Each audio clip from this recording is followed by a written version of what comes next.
Do you have any rose-colored glasses? Go put those on. I'm Angela Duckworth. I'm Mike Maughan. And you're listening to No Stupid Questions. Today on the show, are we becoming lonelier or just more alone? Look how many people showed up for your birthday party. How could you be lonely?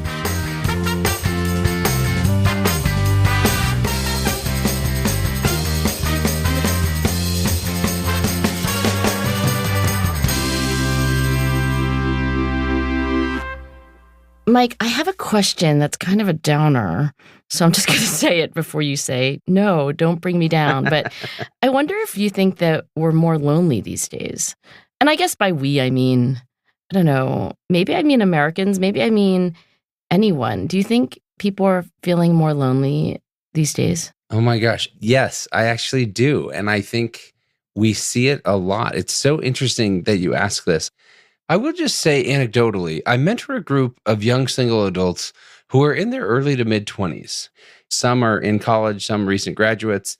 And I was asking them, what are the biggest challenges you all face? And of course, they bring up figuring out what to do with my life or what I should major in. But the topic that kept coming up over and over was loneliness. And this is from a generation of kids who are, they still have roommates. They live in close proximity. They're in a college town. There's so much that they can do, so many activities going on. But I was surprised how often the topic of loneliness came up as this is one of the big struggles that we're facing. And I don't think it's just them. It's so interesting to ask this question about whether we're feeling more lonely or whether we are more alone, because there's a difference. Huge difference. And frankly, though, what I think I'm learning is that a lot of people who aren't alone are some of the people who feel the loneliest. What do you see? What does research tell us? So there's a review in Nature Reviews, one of the very top scientific journals, and it was just published in 2022. And the title of the article is Loneliness Across Time and Space. And the review tries to wrap its arms around all scientific knowledge on loneliness and whether we are becoming more lonely. And the very first line of the abstract is, people feel lonely when their social needs are not met by the quantity and quality of their social relationships. And the emphasis here is on feeling lonely because you have this gap between what you psychologically need and what you perceive to be reality. So it's almost an expectations game? Is that what you're saying? Yeah, it is an expectations game in that if you don't actually have the expectation of having a lot of really strong, intimate friendships or other relationships, then you won't feel lonely. And you could, on the other hand, be somebody who outwardly, everyone's like, oh my gosh, look how many people showed up for your birthday party. Are you kidding me? How could you be lonely? Yeah. And they look at you and they think, wow, she's got quantity and quality of social relationships. But the key to feelings, to emotions, is what you perceive as the gap. So yeah, your expectations have a lot to do with it. I don't want to say it has nothing to do with reality, but it's the gap between expectations and reality that makes you feel lonely or not feel lonely. You know what comes to mind immediately? Tonight, I have 3 different dinners I'm supposed to be. I obviously can't be at all of them. You have 3 different dinner invitations for tonight? Well, I mean, they're like, That's one impressive. is receiving an award on behalf of Five for the Fight, the cancer charity I co-founded. One is going to this thing with the governor and one of the largest employers in the state, and one of them is going to this opening for a big business.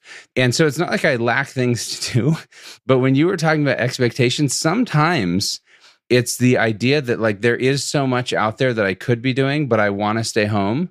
So then I don't feel lonely because I know, oh, I'm turning it all down. But if you have nothing to do and no one inviting you to anything, you're still sitting at home. But maybe you feel lonely in that moment because it's like, wait, nobody wants me tonight. Right. I mean, it's so funny. And so aloneness is not the same. Like we live in a more, and I'm speaking generally in the US, I'm not speaking individually of anyone, but a more affluent society, which has led to more people living on their own.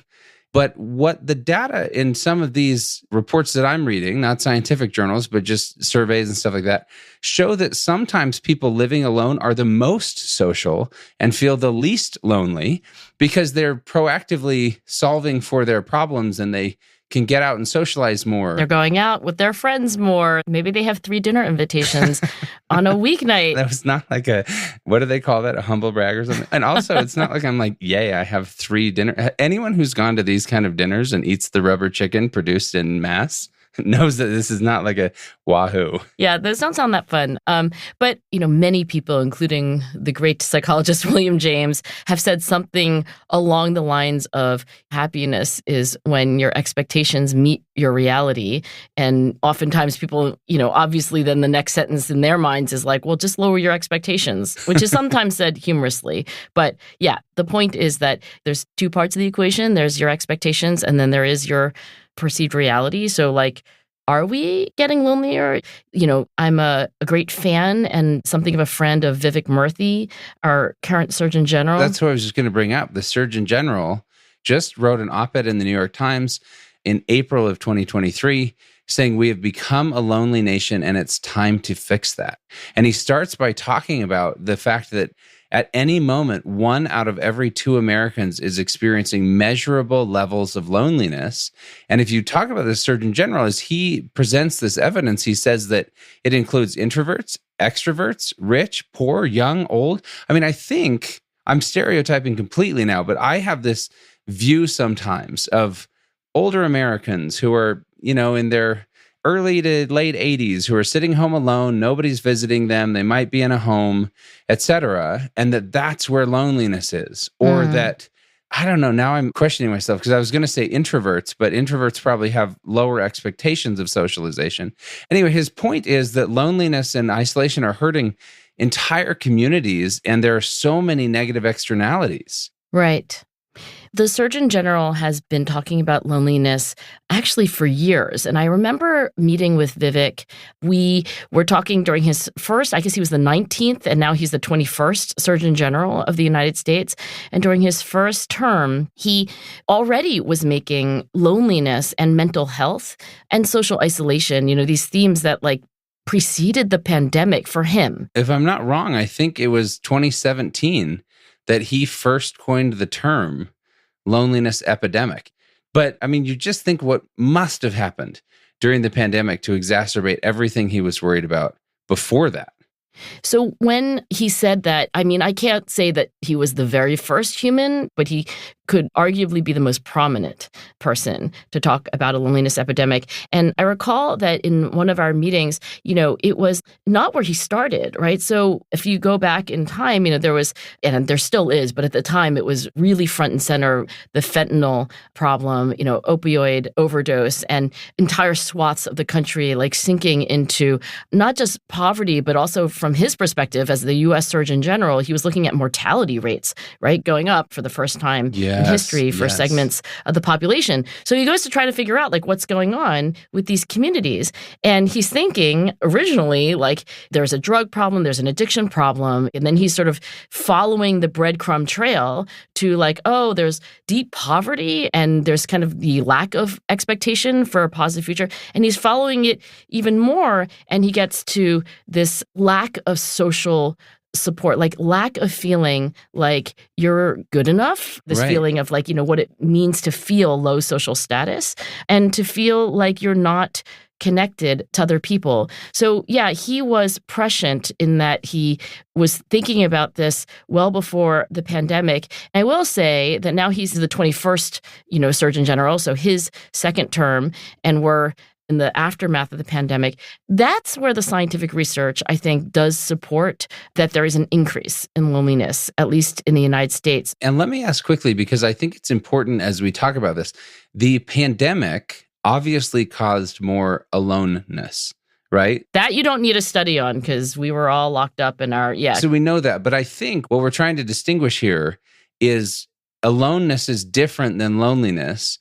And so obviously the pandemic created aloneness, right? More people are quarantining by themselves or just with their immediate family unit and maybe are not having the social interactions that they need among peers, work, etc. Because while family is amazing, a lot of people can still feel lonely if that's their only social connection. Right. So we've established that feeling lonely is not the same exact thing as being physically alone, But we also have an intuition that there's some connection there, right? That there's not a one-to-one mapping, but if you are alone a lot, like during the pandemic, maybe it has some influence on your feelings of loneliness. So I'm thinking of a review that was published in American Psychologist in 2022, and it's called Loneliness Before and During the COVID-19 Pandemic. I want to highlight from this review, in particular, the longitudinal designs, and that means people who are followed from the time that preceded the pandemic, through the pandemic. And so I'll quote from the review, "The synthesis of longitudinal studies indicates increases in loneliness. However, observed effects were small, suggesting that at this point in time, concerns about a, quote, loneliness pandemic, unquote, are likely overblown. However, as loneliness constitutes a risk for premature mortality and mental and physical health, it should be closely monitored, ideally in combination with potential risk and protective factors and health outcomes to derive appropriate interventions." Interesting. So it's not saying there's no loneliness pandemic. It's just saying maybe it's not as, maybe we're overblowing how big it is. I think I would summarize their findings by saying, first of all, yes, the Surgeon General is not wrong. Loneliness is definitely on the rise, given all the available data. If you look at loneliness before and during the COVID-19 pandemic, there is an increase. So it's about 0.27 standard deviations. That seems like a lot. I actually think if people could understand what a standard deviation is, it's really helpful. Right. So standard deviation, not a term that is used in casual conversation very much. It's a statistic that expresses how spread out people are in a distribution. So if people are really different from each other, they're all over the map, you get a really big standard deviation. But if everybody's really clustered together, they're kind of scoring all, very close to the average, then you have a small standard deviation. So 0.27 is almost a third of a standard deviation. And I would say if you compare this effect to other things in psychology, if you take all the things that people study in psychology and you average them together, this is actually a very typical effect, not a small effect. So I don't disagree with any of the statistics in this very carefully done review, but I would submit that a third of a standard deviation, that's to me a relatively substantial difference between loneliness before COVID-19 and then loneliness during. My reaction is, well, obviously. I mean, again, I'm speaking to anecdotal evidence, but work from home, I know a lot of people love it, but a lot of people are saying, hey, this isn't working for me. I've got a dear friend who works from home. His wife works outside the home. They have no children. He said the most I've spent time with anyone is my dog. He just quit his job because he's like, I can't handle having no social interaction anymore. So my guess is loneliness is still underreported because people still feel embarrassed. We also, in our survey research, talk a lot about social desirability bias. Your survey research, you mean at Qualtrics? At Qualtrics. And so it's basically like, if you ask people, do you wash your hands? It's socially desirable to say, of course I wash my hands after I go to the bathroom. And I wonder if it's not socially desirable, quote unquote, to say that I'm lonely. So I do wonder if people are still not willing to admit how lonely they are, even if it's just in survey research. Yeah, I don't know, but I think you must be right. But I think the gist of all that is to say that there's a real impact. It's measurable. The Surgeon General, when he writes this op-ed saying we've become a lonely nation and it's time to fix that it's real. Right. We are becoming lonelier. We can debate forever whether it's a ton lonelier or just a little bit lonelier. But the point that you're making is that there's substance to this, right? Yes. So, Mike, I think you and I both would love to hear about the experiences of our listeners on this topic of loneliness and solitude. Please record a voice memo in a quiet place with your mouth close to the phone and email us at nsq@freakonomics.com. Maybe we'll play it on a future episode of the show. Still to come on No Stupid Questions, Mike and Angela share practical advice on what to do if you're feeling lonely. Okay, everybody, just find your soulmate and you'll be fine.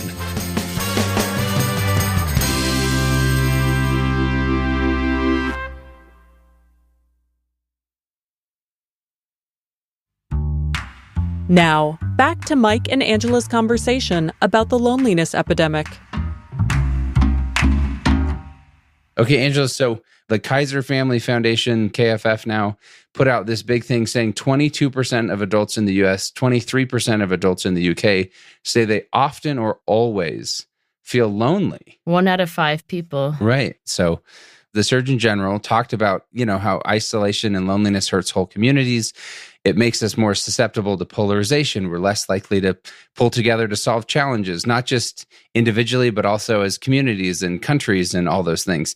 In this Kaiser Family Foundation survey, people are using so many different coping mechanisms to deal with loneliness. They found that the biggest one is people distract themselves with TV, computer, video games. Next is talking to a friend. The next one is they relive past memories. They browse social media and internet sites, exercise, overeat, smoking and tobacco, alcohol use, etc. Right? So some are maybe okay. Some of those are highly destructive.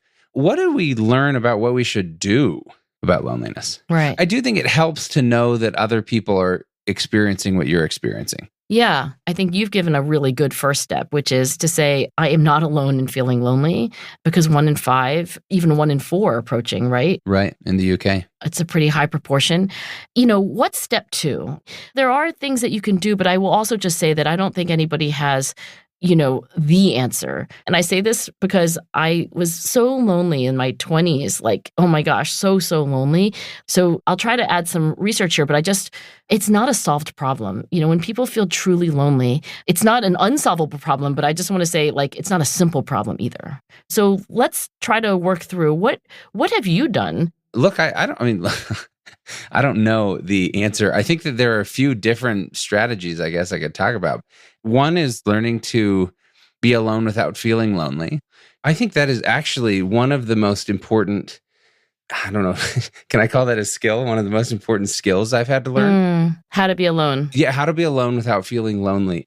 I genuinely think that is a skill, a muscle that needs to be developed in humanity, because we are more alone, but that doesn't mean we have to be more lonely. Right. I mean, Wendell Berry once wrote, "For if in solitude one's inner voices become audible and one responds more clearly to other lives, then in loneliness one's inner scream becomes deafening, deadening, severing any thread of connection to other lives." So he's making this sad juxtaposition between loneliness and solitude. But I do think that's powerful, because I don't know if you've read Will Smith's autobiography. Oh, yes, Will. I read it cover to cover. But he talked about going through this weird time in his life, and he takes, I think it was 14 days, he goes to Utah, and he basically locks himself in this house. And he's all by himself. He doesn't have connection to the outside world. Day 1, it's terrible. Day 2, he's bouncing off the walls. Day 3, it's a mess. Day 4, finally, he begins to quiet in his heart and his mind. And then he just says creativity explodes. He basically transitions from this loneliness into solitude in this incredibly creative time. What one writer, Maria Popova, who's an essayist, author, poet, writer, she wrote about this idea of fertile solitude. So I think that's one really powerful thing. I think obviously another thing is some level of consistency and intimacy, right? I do think there is something about feeling this intimacy, but like that feeling of really connecting to another person. I mean, it's kind of obvious probably to you, Mike, but I think the reason I'm not lonely right now, and I have been in my past extremely lonely, where it was like the number one emotion I was feeling for quite some time. But right now I have Jason. So it's like, hey, do you feel like you lack companionship? No, I'm married to Jason. Like, how often do you feel left out? Never. I get to have dinner with Jason every night. Like, do you feel isolated from others? Like, no, I, wake up in the same bed as Jason so. And you guys have an incredible relationship, I will say. Some people, even within their marriage or within their relationship, experience companionship, but maybe lack intimacy. I think that's right. I feel like this feeling of seen and being seen, there is a kind of feeling like somebody really knows you. Exactly. I have this book club that we've talked about before. We've been meeting for 6 years. We meet every month. It's like 6 people? How many people are in book club? There's 7 of us. And we keep it small on purpose. So that's how it keeps going. And you don't let anyone in. Right. We don't let anyone else in. But part of that is, just, again, not trying to be exclusive, but trying to maintain the intimacy of it. And the consistency, right? Like these 7 people really show up. Everyone shows up every time, and people have kids and busy jobs and crazy lives, but we're there. And I just think that part of that consistency and intimacy, wherever you can create it, is incredibly powerful as well. What have you found? Or what broke you out of it in your 20s, I guess? So like, unless it was just Jason, and then that's find your Jason. Actually, it was pretty much just Jason. Okay, everybody, just find your soulmate and you'll be fine. Yeah, easy cheesy, lemon squeezy. Just find your soulmate. I will say that, if I think about my own life, it really was a change in my situation. It wasn't a change in my mindset. It wasn't a change in my attitude. It wasn't like, hey, and you could look at the glass half full, like try on these spectacles. They're rose colored. It's almost patronizing when people are just like, do you have any rose colored glasses? Go put those on. Yeah. It's like, okay, thanks so much. That's really helpful. I mean, I do think it can feel patronizing, and it certainly isn't what changed for me. Your story, I did read the Will Smith memoir from cover to cover. Of course I did, as a sort of a student devotee. But I think in a way, these kind of like learning how to appreciate and get into and be creative during solitude isn't, if you had said that to me when I was like, 25 and deeply lonely, I don't know what I would have said, but I don't know that I would have found it to be helpful, because I wasn't looking for the capacity to have creative self-insight. I just wanted to not feel lonely. I wanted companionship. Yeah. And I was thinking about just, my day-to-day life. But if you ask me about loneliness interventions, absolutely, a lot of them basically are therapy, right? Like literally go to therapy? I mean, honestly, there aren't a lot of loneliness interventions being run, but in a way, you could argue that therapy itself is a loneliness intervention, because many, many people go to therapy because they are feeling intensely lonely. So therapy itself is a kind of one-on-one loneliness intervention, if you will. Well, and there's a deep level of intimacy. There's a level of consistency. You're sharing your deepest thoughts with somebody who's listening to you. You feel seen. So, I mean, I would hope people find those relationships outside of therapy as well. I mean, use therapy. I'm a huge fan of therapy. But I hope maybe the extrapolation from this is we have to find ways to connect with each other and have that level of intimacy and consistency with somebody, whether it's a romantic partner or a friend or whomever. Here's what I would say too, and maybe I'm going on a limb here. I think so often loneliness is because we're thinking about ourselves all the time.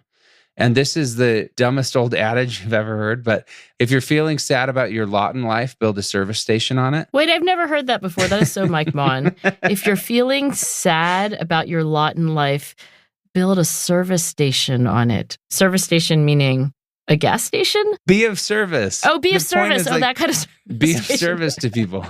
It's just a dumb little axiom. No, I like that. That's good. But the point is, I think so much of loneliness is we're focused on ourselves. Like, nobody's including me. Are people not texting you? It's like, who are you texting? Right. And I think so much of it is like, if I'm going to buy into the Surgeon General's thing that we're a lonely country. I just buy into it from all the anecdotes I hear from all the research.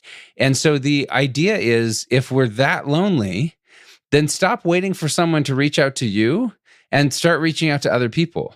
If no one invites you over to something, then that is your opportunity to be the person who gathers. If nobody's talking to you when you walk into a classroom or into a church or into some other place, and you're waiting for someone to notice, you're waiting for them to incorporate you, well, go incorporate them. Right. If you're lacking companionship, be a companion. Exactly. And so, I don't know. I'm not a doctor. I'm not a therapist. I'm not any of these things. I'm a human being, though. And I've been through my share of loneliness and through my share of wonderful relationships. I'm rich in amazing friendships and amazing relationships.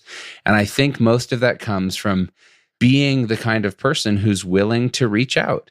There's this restaurant here in Utah called Communal, where literally you just sit at these tables. Ty Burrell, who was the dad, he played Phil Dunphy in Modern Family. He bought this bar up in Salt Lake called the Cotton Bottom. And I just went there the other day for this incredible garlic cheeseburger that he put back on the menu.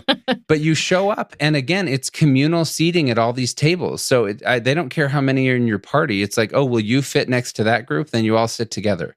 And I love that concept because we've become so like, oh, this party sits over here, that group sits over there. And there's fewer and fewer places like the Cotton Bottom or this restaurant communal or pubs. Pub literally means public house. That's where it came from, public house. Oh, I did not know that. Where people come together. It's just a gathering place where anybody can go and you sit together instead of like, oh, you're alone? Okay, sit at that table by yourself.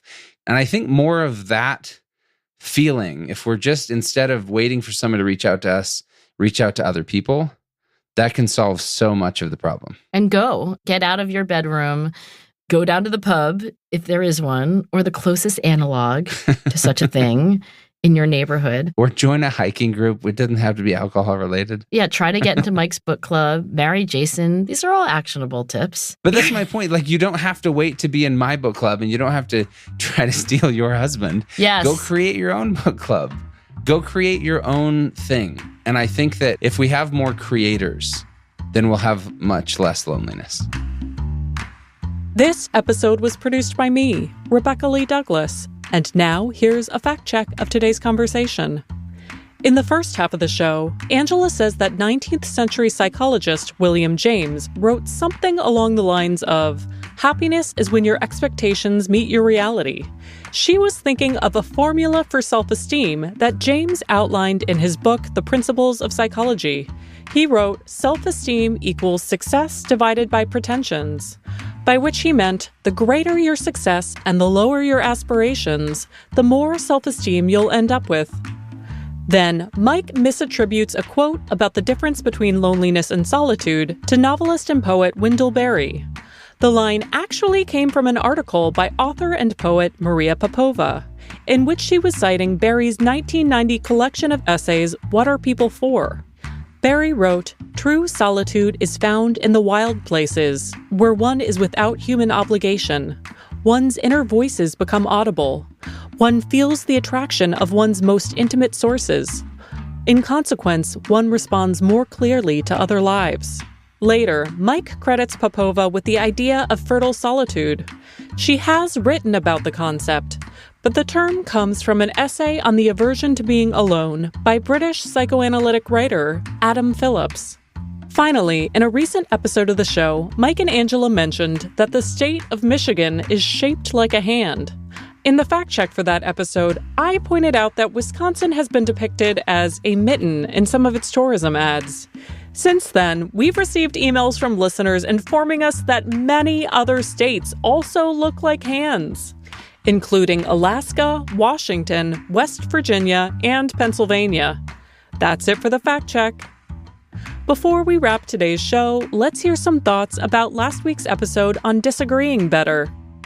Hi, this is in response to your podcast about Can We Disagree Better? I wanted to share that the best tool I ever learned in dealing with conflict with others was to start with the phrase, "Help me understand." That phrase put the other person in the mindset of explaining to me versus fighting with me, and helped me to keep my mind more open to opposing viewpoints. This ultimately led to more collaborative relationships with my colleagues and better end results. Hope that helps. That was Judy Bates. Thanks to her and to everyone who shared their stories with us. And remember, we'd love to hear about your experiences with loneliness and solitude. Send a voice memo to nsq@freakonomics.com, and you might hear your voice on the show. Coming up next week on No Stupid Questions, where is the line between a little exaggeration and an outright lie? I have to confess to you that I am guilty of using literally, figuratively. That's next week on No Stupid Questions. No Stupid Questions is part of the Freakonomics Radio Network, which also includes Freakonomics Radio, People I Mostly Admire, and The Economics of Everyday Things. All our shows are produced by Stitcher and Renbud Radio. Lyric Bowditch is our production associate. This episode was mixed by Eleanor Osborne. We had research assistance from Daniel Moritz-Rabson. Our theme song was composed by Luis Guerra. You can follow us on Twitter at NSQ_show and on Facebook at NSQ Show. If you have a question for a future episode, please email it to nsq@freakonomics.com. To learn more or to read episode transcripts, visit freakonomics.com/NSQ. Thanks for listening. I'm not a physician, obviously. But you are a doctor. Is there a doctor on the plane? You're like, I am. Who would like to discuss psychology? The